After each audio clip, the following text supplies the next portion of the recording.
What if you could take that risk, make that change, reach that goal, live your best life?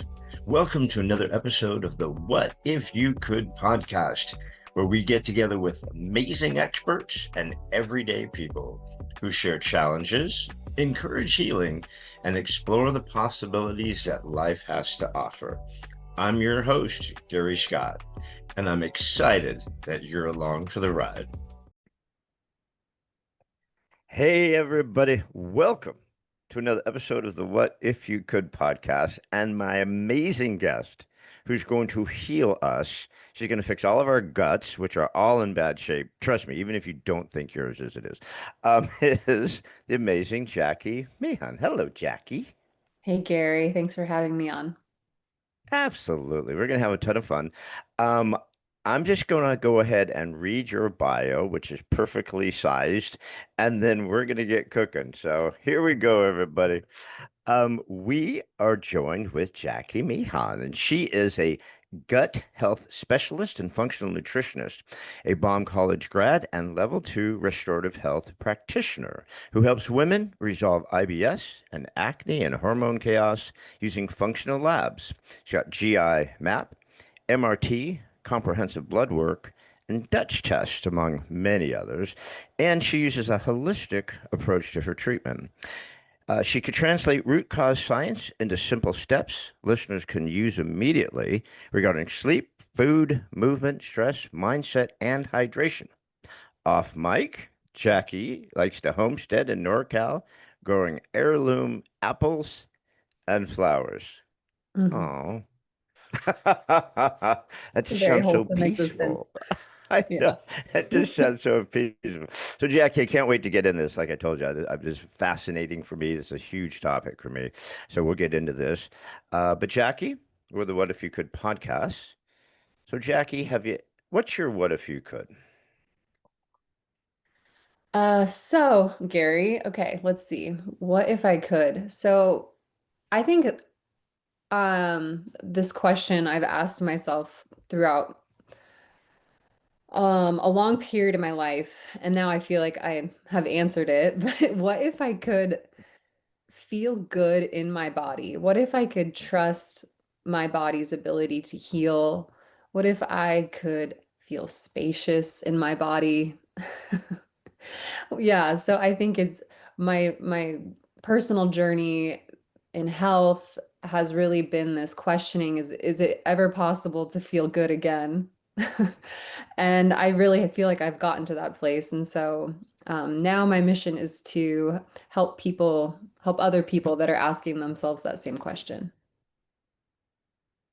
Yeah. And what an amazing question right now, right? Considering we've got this weird sort of health fight in the country. Like, people want to be healthy, but yet, it if we have someone who maybe recommends different ways to be healthy, we're like, oh, we don't like that because we hate you. And it's Hmm. like, well, perhaps being healthy starts with a lot of different things, but first thing is the mindset, right, Jacqui? Yeah, absolutely. Yeah, I think if you're walking around every day seeing the bad side of things, thinking about what could go wrong, like constantly trapped in like the sort of negative loop, then that's probably what you're going to attract. And your mindset, yeah, is kind of a number one foundation. Just believing that it's even possible for good things to happen, for your body to feel great. Yeah, I mean, because our gut is like our second brain, right? I mean, so if we're putting poisonous thoughts in our mind, we're most likely putting negative thoughts in our gut. Yes, I mean the research that's coming out on this topic just every day is kind of crazy, but we basically have this big nerve called the vagus nerve that goes from our brain to our gut. It's a two-way system, and it's always at every moment of the day sending information like from your brain. If you're stressed, it's going to send that information to the gut. And then that's why a lot of times if we're stressed, we might feel those weird feelings in our stomach and our guts. But also if you've got infections and inflammation in your gut, it's sending that information to your brain, and your brain is saying, things are not okay. Let's create inflammation. Let's create problems because we need to fight this infection in the gut. And so, yeah, there's like this communication that's going back and forth all the time, and it's very connected. Yeah. And it's interesting about, like, will always say, "God, I've had this gut feeling," or, trust your gut and stuff like that. But when it comes to thinking of your gut as like another brain, or taking care of your gut, or, nurturing your gut, we kind of disregard it, right? It's like, intuitively your gut's super important, but Hmm. we don't take care of it. Yeah, absolutely. I think a lot of people take for granted that our our bodies, the way that we build our skin and our tissue and our immune system, our hormones, basically the business of being us is completely reliant upon our body's ability to break down and digest the things that we eat. And so, I mean, if you're not chewing your food all the way, if you don't have enough stomach acid, if there's inflammation in your gut, then like even if you have the best diet ever, your body is going to be like kind of freaking out because it doesn't have the things that it needs. It's not digesting the food to like to think clearly. Yeah. So how did you get here? I mean, why are you the gut queen? I mean, why are you so passionate about this, and why have you put so much effort into helping other people with this? How'd you get here? Oh, Gary, how much time do we have? You don't have much time because you have a client coming up, but Well, it so all but started you take as much time as you need because it it's a all good started story, bad with story. a cup of juice in Nicaragua. I mean, I'm sure it started far before that, but I was in this remote part of the jungle staying at this lady's house, and she poured me a glass of juice. And my friend I was traveling with was like, "It'll be fine." This juice was like mostly river water. Um, After a week, I came down with a very severe incidence of like traveler's dysentery. It was ugly. I came back to the States and started having some pretty bad GI issues. And so I went to a gastroenterologist. I had a colonoscopy done, woke up from the colonoscopy uh, to have him hand me a prescription. And he said, "You have ulcerative colitis. Goodbye." He didn't really explain what that was or what that meant. And I was just like, okay. So I went to the pharmacy, and I couldn't afford the prescription that I had been given. So I was a little bit down the creek without a paddle. And I was like, okay, I guess I'll look up cures on the internet, which that didn't go very well for me. Uh, I end up seeing a naturopath who recommended that I stop eating gluten and dairy. And at first I thought he was crazy. But I decided to give it a go. And within 2, 3 weeks, pretty much all my symptoms had cleared up. At that point, I was pretty young and resilient. So ulcerative colitis is a chronic autoimmune disorder that most people have to like manage for their whole life. Um, and so when it came back and I started having other issues, I was also then diagnosed with another autoimmune disorder that has to do with the thyroid. It's called Hashimoto's. And so at this point, I'm like getting really worried, and I'm like seeking advice from doctors, but they're only offering me prescriptions. And I really start to double down on this idea of food being medicine. And so I actually moved up to Northern California and bought a piece of land. So I have a farm now where I produce most of my own food, and I'm feel so grateful and privileged that I get to do that. And then yeah, what actually really really motivated me to get into working with people is I came off of the birth control pill and started having some really severe mood issues. I developed a disorder called premenstrual dysphoria disorder, which is where you kind of lose your mind in your luteal phase in the second half of your cycle. I was experiencing severe depression, and it was something I'd never really experienced depression before. So it was very uh, um, disruptive to my life and my relationships and my work. And I kind of made a pact with myself that I would try to heal this, what was going on. And if I couldn't, wasn't really sure if I was signed up to live any longer. It was really that bad. And so I did a lot of work on my health and my lifestyle habits, and I reversed my symptoms and started to like thrive again. And I realized I really wanted to learn more about this and learn about health and this connection between food and our gut and our um, beliefs about ourselves. So I went to school, and now I really am just passionate about helping people who are in this like similar place where they are overwhelmed with symptoms, and then they go to the doctor. At the time, throughout all those medical things, I was going to the doctor like trying to figure out what's going on with me, please help me, and I was only offered more drugs with lots of side effects. And so um yeah, I really feel so much empathy for people who are going through a health crisis and they feel so overwhelmed, and I really want to be a support system for those people and to help them find the way. You know, I love doctors. Doctors have literally saved my life twice.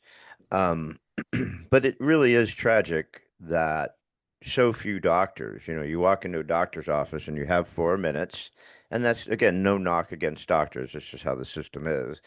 You get 4 minutes, and the first things they start asking you are, have you had your COVID shot? Have you had this vaccine? Have you had this? Have you had this shot? You know, are you on these meds and all this stuff? And not once do they say, how's your diet? You know, what are Hmm. you eating? You know, what are you consuming? What are you putting in your brain and your body?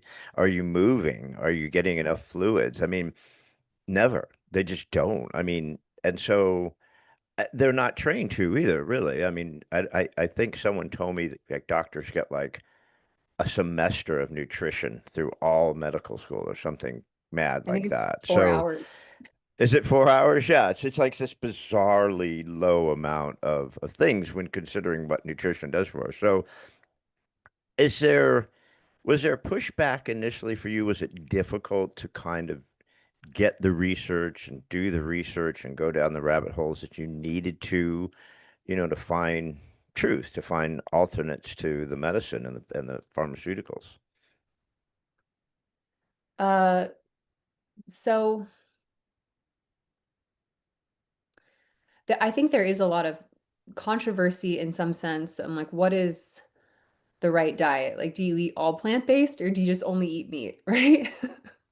And so when I was deciding what school to go to and like which philosophy of health I wanted to follow, I really sought out someone who wasn't really prescribing a specific diet, was really just focused on like eating a nutrient dense whole foods diet.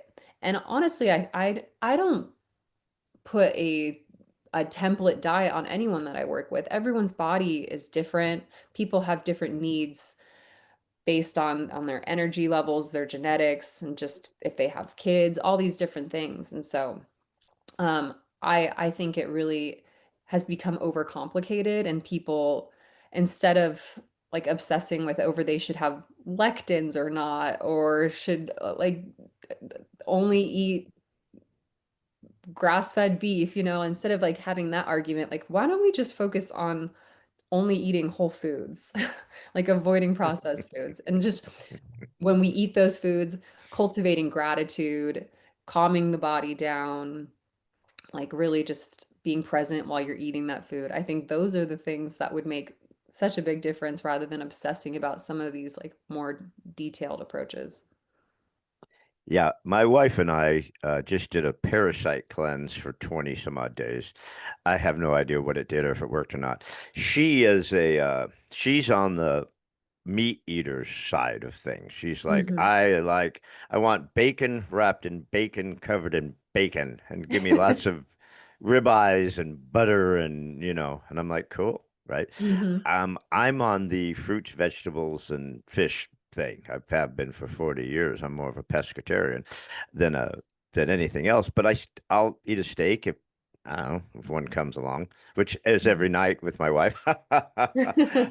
So I believe the same thing. I don't think, and that's why I love a lot of the tests that you're doing. Especially the blood work tests and things like that to find out what works for your body. Like some people may have a tougher time with meat than they do with vegetables. Some people may not be able to eat fruits.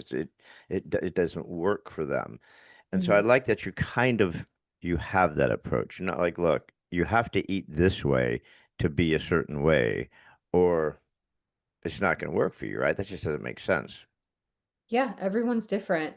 And anyone that I'll talk to about health that asks for advice, I really try to turn the conversation to, well, what do you think? And how does your body feel? Because people, I think, are a little bit estranged from their bodies. And the more we can start connecting to how our bodies feel when we eat certain things or when we think certain things or do certain things, like that is really where health can be found, is being just more attuned to what we feel. Yeah, and I think a lot of people don't even connect the two. It's Hmm. like I'm gonna eat fast food, breakfast, lunch, and dinner, and I'm just gonna shove that down my gullet because I'm just eating. It's just fuel. It doesn't really matter. And then you've got other people that are like, I'm a strict vegan. If I just pull it out of the ground and eat it, I only eat grass right out of the ground. And the first person lives to be 120 with cigarettes, booze, and fast food, and the other person dies of a heart attack at 40, right? And you're like, Hmm. well, shit, Hmm. that didn't work. So Hmm. it really is an individual thing for all of us. Our blood's different, our DNA's different. I mean, it really is a person-specific kind of approach for people. That's right. I do think though that some of these more extreme diets really you have to be careful with, right?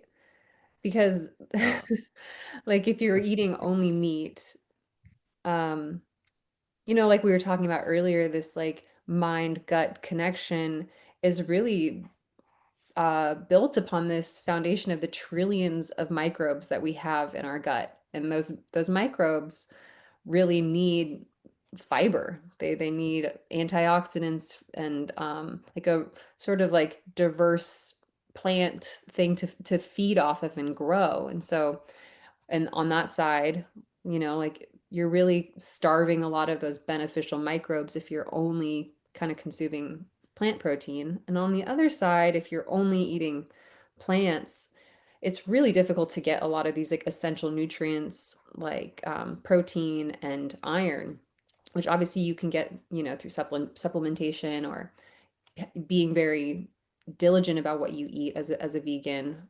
But something somewhere in the gray area, I think a lot of people would do better on. yeah, have you read the book or listened to the book Outlive? I Can't haven't. remember the Is it guy's something I name. should read? Anyways, I can't Oh, remember. Atia, Peter Atia. Yes, yeah, it's a great book. I bought it and I tried to read it and I couldn't. Hmm. So I'm like, So I did the audio, which I'm not good with audios because I'm too big of a squirrel. I drift off. But it's amazing a lot of stuff that he talks about, and it's just kind of what you talk about. There's just not one specific thing, but also about just hey, it's great to live to 100, but not if your life sucks from 60 to 100, right? Those 40 years were brutal, right? So I mean, it's really about just taking care of yourself so the life that you have is good. I mean, you're healthy, you could enjoy it, you could pick up your grandkids, you could pick up your bag of groceries, right? So I like what you're saying. It's not so regimented. You just don't have to be so regimented to Mm. live a healthy life. Yeah. hmm And I mean, a lot of I mean, you can turn around your health and really make some drastic improvements at any stage in your life. I have some clients in their 70s who we've like seen some crazy transformations. But if you start putting these deposits in the bank, like the sooner you can, the easier it's going to be in the later years of your life. Definitely. And it really comes down to some more like simple foundations, like drinking enough water, trying to stay positive, eating mostly whole foods, moving throughout the day, and just breathing. Hey, getting outside, people Getting make fun of outside, me. sunlight, absolutely, that as well. Yeah, I golf barefoot. So people always pick on me because I golf barefoot. And I say, dude, when was the last time you took your shoes off and walked on grass? Mm, Probably not in like 5 years. It's like little things like that. Just being able to walk on grass, the way I play golf is like 6 hours. So just being able to walk on grass on your feet, for that long to touch the earth, because we never do. We never take off our shoes. If we do, we're already in the house. Um, it just shows those things that connect back with nature, just the soil, and like you said, whole foods. Like we tell everybody, don't go in the middle aisles of the grocery store ever. Just stay on uh-huh, the outside. It's as easy uh-huh. as that, right? Just stay hmm on the outside. Don't go to the light, man. Don't go inside. But right, it really is. I mean, to get started, I mean, before we get involved with you and do all the amazing tests that you do. And a couple of them I had to Google. I'm like, what the heck was that one? Some of them hmm were I was familiar with, but some of them weren't. But really, I mean, even before we do that, and you don't want to completely shock your body by all of a sudden being healthy. But I mean, just that gradual sort of baby steps towards, like you said, putting those deposits in there. hmm hmm I like all the tests that you're doing. I mean, what brought you to that? Would you just because of the schooling and because of all your holistic work and stuff, you go, these are the most important tests that we need to be doing for a woman's body? Yeah, that's a good question. So when I graduated with my nutrition degree, I was working with clients and we were able to like see some results, but then I heard from another practitioner about the Restorative Wellness Institute and getting trained in how to use some of these functional tests. And after doing the training and starting to use this with clients, it was such a game changer because instead of like wondering what's going on, you could actually take a look under the hood and see. So the test that I run with all my clients is the GI map. That's a stool test. And the health really does begin in the gut. And if you have imbalances in your gut microbiome, like you don't have enough of the good guys, like these microbes are really important for maintaining that gut lining, which really protects us from things getting into the bloodstream. They produce these anti-inflammatory compounds. They affect our mood, our hunger levels. I mean, we're still learning about all the benefits these microbes have on our body.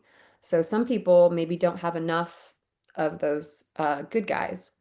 Or often what I see is you might have some overgrowths of the bad guys. And so some of these opportunistic bacteria they get in because you don't have enough stomach acid or your immune system is taxed and they kind of take over and they produce a lot of nasty byproducts and over time it will wear down that mucus layer in your gut and those nasty byproducts are now getting into your bloodstream and this can cause just chaos. This can lead to autoimmune disorders, uh, just chronic inflammation, skin issues like acne and eczema. I mean, it can lead to so many different things. And a lot of people just they're having all these random symptoms and they don't know why it's happening. And most doctors won't do these kind of tests. And so it can be so validating when I go over lab results with clients and we like look at all these infections we see in your gut. This is crazy. And they're just like, at least now I kind of understand what's going on. I've been to doctor, and no one's been able to tell me like what's going on here. And so that test can be super valuable in understanding like what might be causing inflammation in the gut. It also gives us a look into like how well you're digesting your food, like if you're making enough bile to break down fats. It gives us hints into how much stomach acid's being produced and how much your digestive enzyme output is. So those kind of things, if you're not making them, you're not digesting your food. And as I alluded to earlier, if you're not digesting your food, your body is freaking out. It's like, hey, we need these things to do business over here. So like, there are supplements that you can take to like kind of support this while you're rebuilding, and that can just be a game changer, just so your body's like starting to actually have some resources. So I really like that test. And then Now, I which also, test is that? Is that the Dutch test or is that the MAP test? that's the GI map test. The GM MAP test. Okay, cool. Hmm. Hmm. Yeah. That one, I don't think you can order it without a practitioner, but most functional health practitioners will do some kind of stool test like that. Yeah. What is the Dutch test? I mean, I looked through it, but it was Mhm. a dried urine test and stuff. Is that a Mhm. specifically geared toward the gals, the Dutch test? Yeah, primarily it is. It gives us a look at like hormone levels as well as like cortisol levels. So I use that test less frequently. It's more because here's the thing, a lot of women, especially today, are going through some kind of hormone chaos. It's a lot of like the toxins that we're exposed to, all these like synthetic estrogens and birth control and in plastics. And so a lot of women, because our bodies are so sensitive, our hormones are always changing, are kind of like, I hear it from so many of my clients, they're just like, it's crazy. Um, and they're like, they're really asking, like, can we do this hormone testing? But the thing is like when we do the gut testing, the stool test, it often is like where we first need to start, because the way that we sort of regulate our estrogen and like a lot of our other hormones is the liver processes excess estrogen. Men do this as well. Um, Once it's been packaged to leave the body, it goes through the bile and into the gut.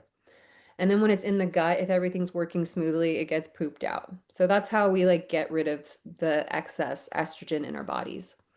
When there's dysfunction with the liver, or if there's overgrowths of certain bacteria in the gut, that can throw off that balance and that estrogen won't get cleared out. And that can lead to imbalances in estrogen, like estrogen dominance or a lot more estrogen compared to progesterone.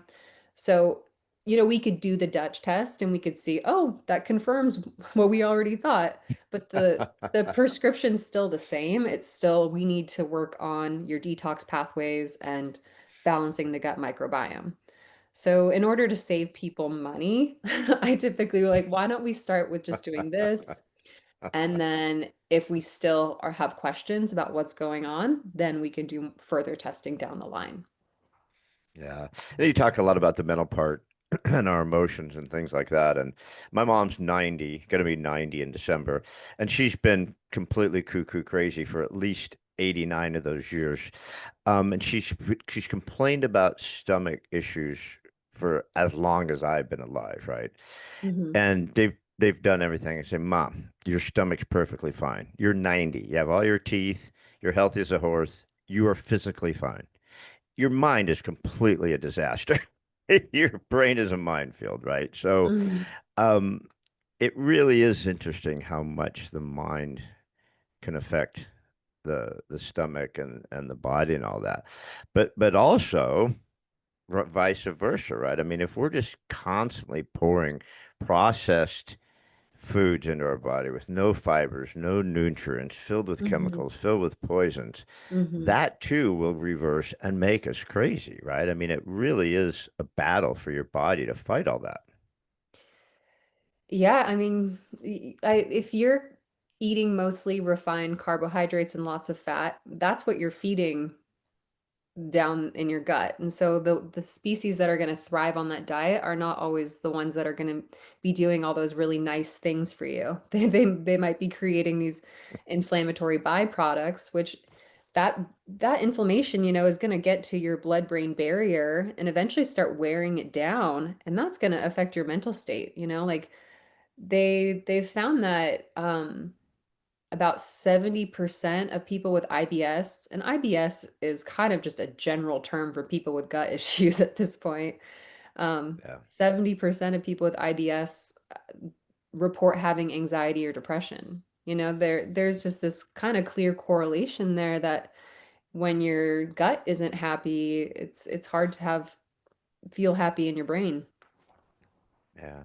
You talked about the initial incident of Montezuma's revenge or whatever revenge that evil river water was, which I don't know Uh-huh. why people, we all come back with something.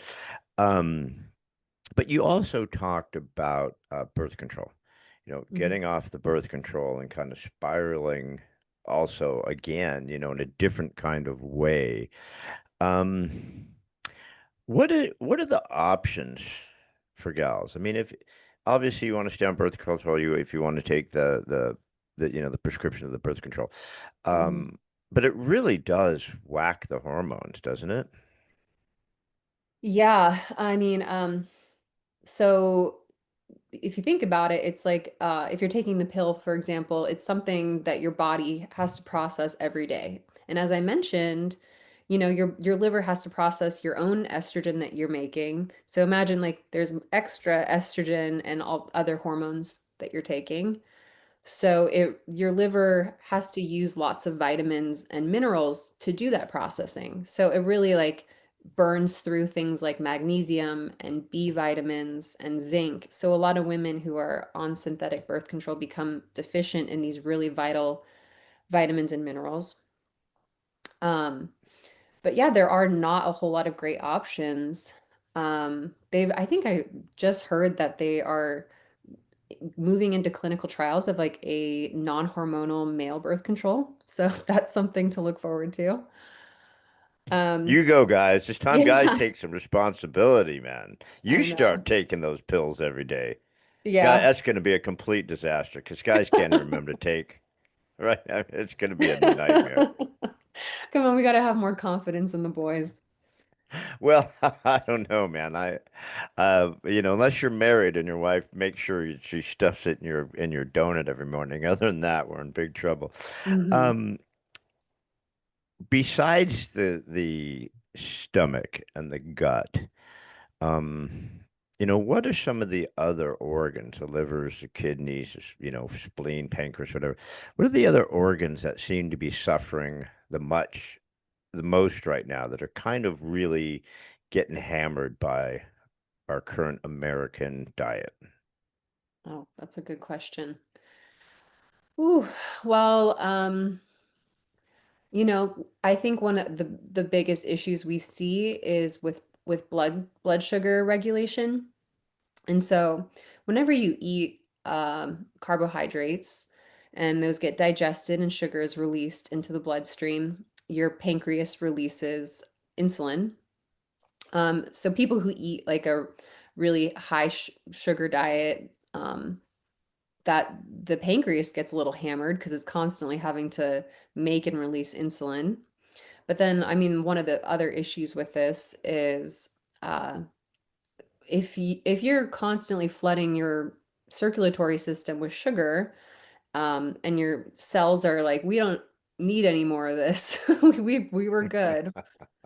Um, and then your cells start becoming less insulin resistant. So then that sugar is just kind of hanging out in your cardiovascular system. And that does sugar can be really damaging to your arteries And it can cause like little micro tears. And so the cholesterol issue, a lot of people are scared of cholesterol, but oftentimes what cholesterol is responding to is the damage that things like sugar and toxic chemicals are causing to our cardiovascular system. It's like coming to repair the damage that's being done.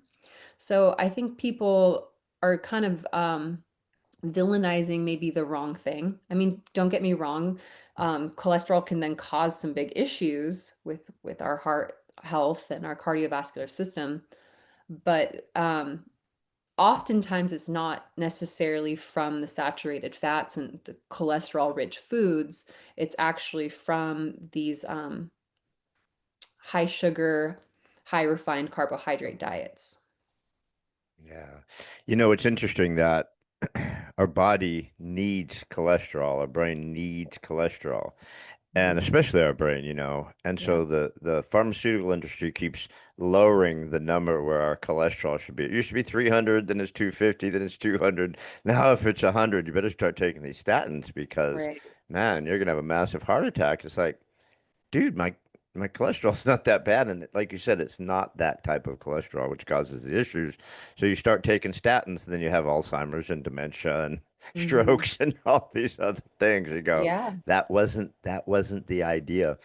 Um, but it's interesting how all these other things, we just don't take into account how important they are to feed them properly and to heal them properly. So say I'm someone who's really struggling, right? I've got brain fog, I've got constipation, my mood swings are completely out of control. I'm bloated. I'm just feeling like dog poop all the time. So I call Jacqui and I go, Jacqui, help me. What are the first kind of things that you're going to do with someone? How are you going to walk people through kind of where they are and maybe an exit plan? Hmm. I mean, a really big part of what I do is meeting people where they're at. And so if you're someone that's eating the standard American diet, barely doing any movement throughout the day, I'm gonna give some different advice. But let's just say you're someone that's pretty, relatively health conscious, you do some walking, like you're trying. I would tell you to start by keeping a food journal, because that can be really illuminating to understanding like what first of all, a lot of people don't even realize like, oh, I thought I ate healthy. And then they look at what they wrote down, they're like, I guess I eat out more than I thought. But it also can be a good tool for understanding patterns in how certain foods affect your body. It could be good to write down what you ate and then also how you felt afterwards. So that can be really useful in doing some kind of inventory on what your diet actually is, and if you're getting enough things like protein and omega-3 fatty acids, things like that. Um, I think most people are not making enough stomach acid. Um, we make less stomach acid as we age. So that's one thing. And then stomach acid requires certain minerals and vitamins, requires zinc, which a lot of people are deficient in. So, there's that. And then also, in order to start making stomach acid, you need to be in a relaxed and calm state. You need to have your parasympathetic nervous system activated, like ready to digest. And a lot of people are eating in this rushed and activated, distracted way. Like they're kind of like on the go, or they're fighting with someone, or worried about the next thing they got to do. So all these things combined lead to kind of a chronic issue with most people that I work with, or talk to, are maybe not making enough stomach acid. And so that's something I would also recommend exploring. You have to find the right dose for you, so you kind of have to work with some titration in like the stomach acid supplementation. It's called betaine HCl. But I'd say many people who are having the symptoms like brain fog and bloating and digestive issues, those kind of things, adding in that supplement as well as maybe some digestive enzymes can really improve symptoms. And then also, I would tell you to get sunlight when you wake up in the morning. Make sure that you're not looking at your phone and like under bright lights when you're ready to go to bed. Focusing on eating around the same time every day, 3 good meals with lots of protein and veggies. And like those things can really make a big difference. You touched on so many great things. I mean, I guess first off is, we love labels, right? We think we're being healthy, so we look at labels on stuff and we go, all right, well, this SpaghettiOs or this ravioli, um, Franco-American raviolis. I look at the cholesterol, right? I look at the fat, I look at the calories. I go, oh, it's not that bad. But we never look at the sugar, right? People Mm, don't focus enough on the sugar on labels. That should almost be the number one thing on the label list is sugar, not calories, right? And then sugar's just poison. I've told my kids since they were an inch high, dude, sugar equals death. All right, it's poison. Stay away. uh-huh. I love the idea of a food journal, but the other thing you touched on with the stomach acids, a lot of people think indigestion and heartburn and taking Tums and stuff is because they have too much acid in their stomach. But that's not the Mhm. case, right? It's a lack of acid that causes the problem. Yeah, I mean, occasionally it might be someone's producing too much acid, but almost always what the issue is they don't have enough acid, and so the food is actually just sitting in the stomach, like kind of waiting to reach this threshold of acidity. And when it doesn't, it starts to ferment, and then the acid kind of bubbles up, and you start getting this reflux sensation. Not fun. Yeah. No, it's not fun at all. The other thing you talked about, which I love, and I get picked on all the time because I'm a really slow eater. Like always the last dude to finish, and people are like, dude, seriously, is purposeful eating. Yeah. And that's why I love, you go to Europe or you go to Mexico and the family sits around the table and people eat, right? They just don't stand in the kitchen and just gorge, or eat a burrito driving somewhere and shoving it down, but they sit around, they talk, and they have purposeful eating. They chew their food, they're relaxed, and it's a whole different way to eat. Hmm. Yeah, and I mean you often hear about people living in those cultures just experiencing higher levels of health despite maybe not eating, you know, like drinking wine and eating lots of carbs and all these things, but all these people are living to really living long lives, and I think there's something to that, like really being with your friends and family and being present and enjoying the food, taking your time, it makes a big difference. Yeah, I mean, when you look at what I try to do is emulate them because when you look at it, you go, okay, well, you go to the market, you get today's food. They go to the street market, you get today's food, you get today's vegetables and today's meat, you cook it, you eat it, and then tomorrow you do the same thing. Instead of we go to Costco and we shove our freezer full of tons and tons of frozen crap, right? And then we just eat that stuff for the next like month or 3 weeks. The bread lasts a year, the vegetables, right? It's like, it really is a whole body lifestyle, right? A whole mindset, like we started at the beginning, is, it is such a mindset. It's such, so being purposeful about your health. I love the food journal. I mean, I think people would be shocked if Hmm. they did the food journal, right? Uh-huh. Hmm. Yeah. I think I love the test. I'm gonna look into the GI map test. I definitely want to look into that, especially after this stupid parasite cleanse. I don't even know if that was a bad idea. I don't even want to ask you. All right, what do you think of parasite cleanse? I mean, here's the thing. A lot of those antimicrobials in like a parasite cleanse, they could do some benefit, but I think really one, if you do have a parasite, it takes longer than 3 weeks to get rid of. Like you kind of need to be on a protocol for typically like around 3 months is what I've learned and what I've experienced with clients.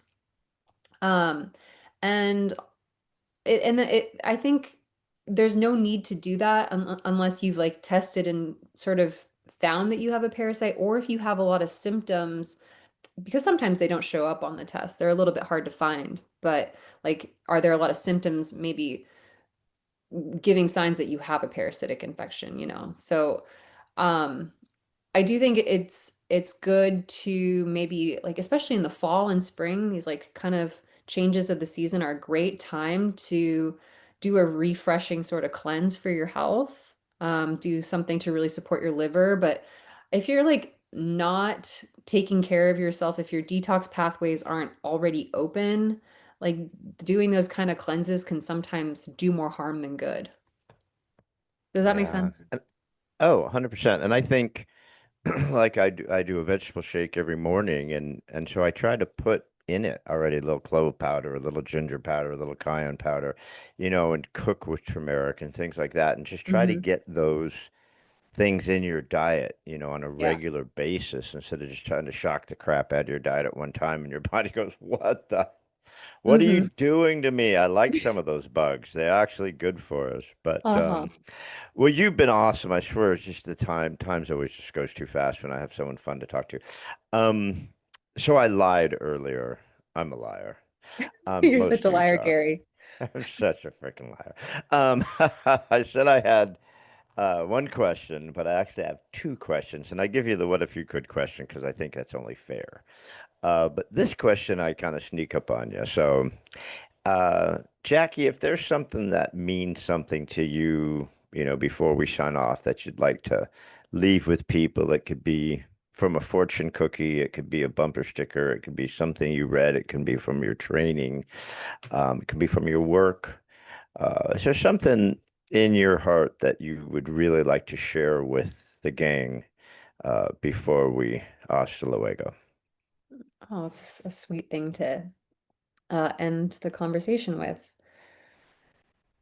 Um, I think even though we maybe didn't touch enough on this, that one of the most important things for our health, but also I just personally think for living a fulfilling life is the relationships that you have with people and really taking care of the people that you love and making sure that you know that you care about them. That's something that's really important to me, and I value my relationships, the people that are close to me so much. They give me so much. And so I just want to send that out to the world, tell them that I love them, and inspire other people to reach out to their friends that they miss, or their mom. Call your mom. Oh God, now you sound like my mom. Call your mom, Sonny. You Yeah. never call me, Mom. I talked to you yesterday. I swear to God, I called you. Yeah, my mom's gonna love that when she hears this podcast, actually. Be careful. That's such a great thought, and I think it comes down to kind of where we started with the mental and the peace, and being purposeful. And it's a whole body thing. I mean, like you said, I mean, you got these French women who smoke cigarettes and drink booze all day, don't eat a pound of chocolate a day, live to be 110 years old, right? Uh-huh. But they're at the cafes and they're talking to their friends and they're walking and they're laughing and they're enjoying life. And I think that has such an effect on our body. Hmm. And that's the double whammy of today's America, right? We eat like crap, we don't move, we're all stressed out, we all hate each other. And it's like how we just can't live like that, right? You just can't Yeah. live like that. Hmm. Yeah. Yeah, it's just so I love that. Love the ones you love, right? Love that. Yep. Cool, Biz. Well, Jacqui, what is next for Jacqui? What are you going to do next? What do you have coming up? And how do we find you? Where do we find all the good Mhm. Jackiness to get us healthy? Well, I really love having all these tools on my tool belt for helping people figure out complex cases. So I'm going to continue learning and trying to be the best functional health practitioner that I can be. I love working with people on their health. It's one of the most fulfilling things in my life. I feel so grateful that it's my livelihood. Um, doesn't even feel like work. I honestly really love it. So if people are struggling or they're curious, they need support, they can find me at my website. It's my name, Jacqui Meehan, nutrition.com. Awesome. That is a fabulous website, by the way, JacquiMeehan.com. You've got to go to it. There's resources on there. There's free stuff. You can schedule a consultation. She's got great stuff. Um, Great picture of you in the kitchen cooking. Very cool. Thank you. I just love that. I mean, it's like, is that your actual kitchen? Yeah, No shit, that's a great kitchen. I was like, it's a great I kitchen. bet that's a fake kitchen. That's too cool of a kitchen. That's awesome. Well, Jacqui, you've been amazing. And honestly, I can't think of any greater gift on the planet than helping people with their health. Because those of us who've tried our whole lives to be healthy and still run into some stuff just because of whatever, you realize health is wealth, Hmm. and without our health, we literally have nothing. I mean, I ask people all the time, how much money did Steve Jobs take with him? Yeah. Hmm. None. He left all 8 billion here, Yeah. right? If you just don't have a healthy life, if you don't take care of yourself, and let's face it, right, Chuck? There's only, I mean, of all the things we can take care of, there's so many things we have no control over, right? But the one thing we have control over is our health, and to not do it is a sin. That's what we have to call Jacqui Meehan. Yeah. Thank you for that, Gary. All right, everybody. Thank you so much. Jacqui, I really appreciate it. Thank you so much for joining me. Talk to you soon later. Thanks, guys. I'll see you. Thanks again for joining us on another episode of What If You Could podcast. Please subscribe, like, share, and give us any feedback. We'd love to hear it. And remember, if you can dream it, you can do it. See you next time.